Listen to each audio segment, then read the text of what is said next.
urged the 1,500 Americans remaining in Afghanistan to stay away from the airport. Of course, thousands of Afghans are also stranded there. Many were crowded around the airport at the time of the explosions, trying to flee the country in the wake of the Taliban's takeover. We want to go to NBC's Courtney Kube right now. She's been talking with sources at the Pentagon. Do we have any firm numbers right now? We don't yet, Lester. And what I can tell you is that there were U.S. Marines that were guarding that gate, the Abbey Gate. This is on the southeast side of Hamid Karzai International Airport. And there were Marines there that were helping as Americans and Afghans would come to the gate to get access to some of these evacuation flights. They were letting them in. We know that there were Marines there at the time of the explosion. We know at least 3 were injured.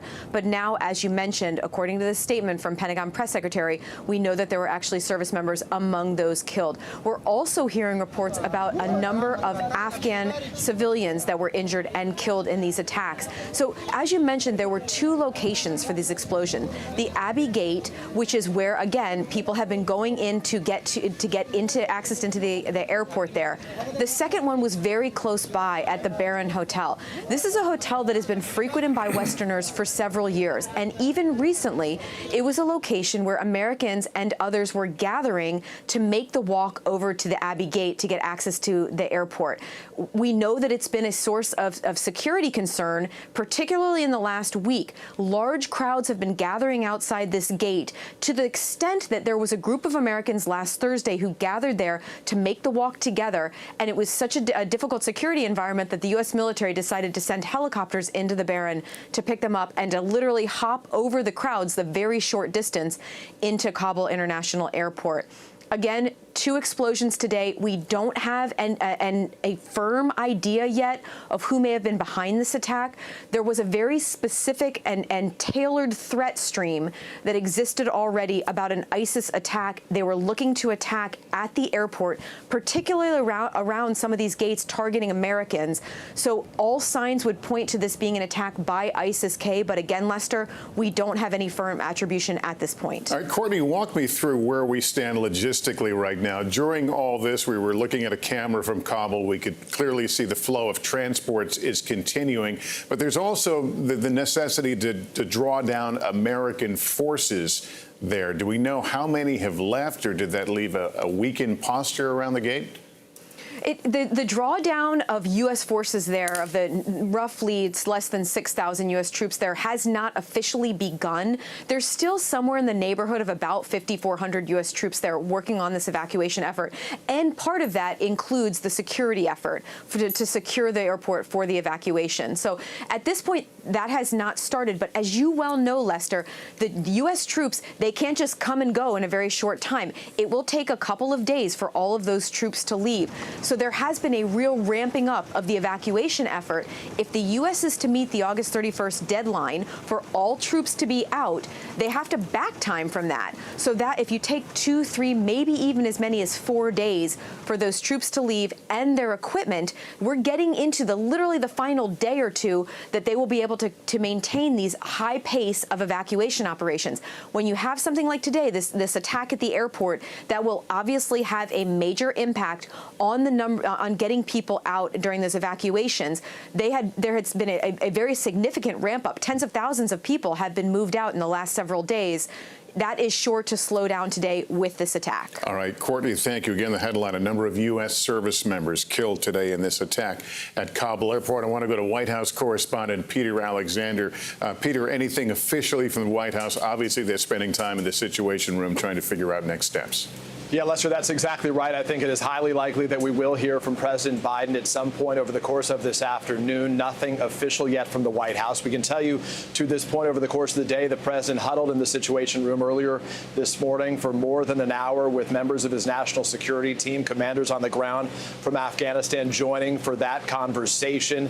Secretary of State Blinken there, the Secretary of Defense Lloyd Austin there, as well as the chair of the Joint Chiefs of Staff Milley joining the president. Then he gathered in the Oval, and we were told he would continue to receive updates over the course of this day when we receive the news of a number of service members losing their lives in this complex attack in Kabul airport. Recognize that the White House, the president himself in the last 48 hours, has indicated that speed meant safety, that there were real risks of a terror attack and that they would only increase the longer the U.S. stayed on the ground there. So among the questions that President Biden now faces is how this impacts this massive airlift effort going forward. Just 5 days before that August 31st deadline to try to get all Americans out, the president said just a matter of days ago that the U.S. was on pace to complete its mission by then. But he said that depended on a couple of things. One, the continued cooperation of the Taliban. And number two, most notably, given what we have now witnessed, no disruptions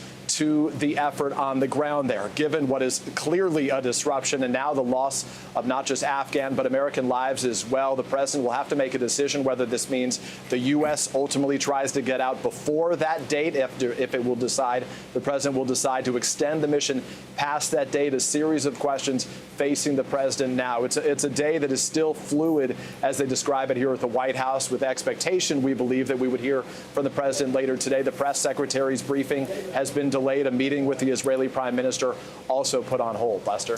Peter Alexander at the White House. Keep us posted from there. NBC's chief foreign correspondent Richard Engel has been in and out of Kabul. He was at the airport there earlier, now in Doha. Typically, the United States considers responses to terror attacks against Americans. Does the U.S. have such an option in these circumstances? No, is the simple answer. What happened in Kabul is, as the Taliban rolled into the city and took control, and the Taliban generally controlled the city quite firmly. There's not a lot of chaos in Kabul right now. There's not traffic. There's not looting. There's not chaos or on the streets. But when the Taliban did roll in, they opened the prisons. They freed themselves, or the guards who were there. They freed their own prisoners, or the guards who were there ran away. And there were tens of thousands of people in these prisons, and they included many dangerous extremists, including extremists from ISIS. So since the fall of Kabul, while the Taliban has been controlling the city, you have all of these radicals who are against the Taliban, who have nowhere to go. They can't leave the country. They have no future with the Taliban. So one of them, apparently, according to intelligence sources, carried out this attack. That is the suspicion. That is what the U.S. was warning about. And Courtney described it very well. There is this corridor right between the Barron Hotel, which was built to house contractors right next to the airport. The airport is a military base, and the military base is surrounded by very high walls and has 3 main gates. And this hotel, which is not like a hotel, it's almost like a part of the base, because it's pushed right up against the wall, built there so that security contractors could come. They didn't have to go far. They didn't have to enter the city. They could stay there if they had business in Kabul. It has been used as a staging area. From the Barron Hotel, it's just about a 200 or 300 yard walk to this Abbey Gate. And in this corridor, Afghans have been gathering. They've been trying to push up against the gate and see if they could get in. And I think you're playing some video. I was staying at the Barron. We drove this corridor just a few days ago. And in this corridor, which is flanked by tall concrete blast barriers, there is a sewage drainage ditch. And it appears that this suicide bomber was able to infiltrate this area through this sewage canal, because the Taliban were controlling the outer perimeter, but they might not have been controlling the actual sewage ditch itself. And people, desperate people, and it shows the degree of desperation there, were wading through this filthy wastewater to get to the gate to see if there was an opportunity that they could get in.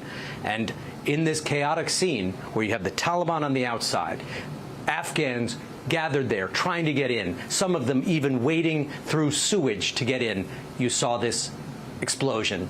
And Marines were apparently in the vicinity, and several lost their lives as they were manning that gate. So it's not going to stop the evacuations. This is far away from the flight line. It's not going to impact aircraft, but there are only a limited number of gates.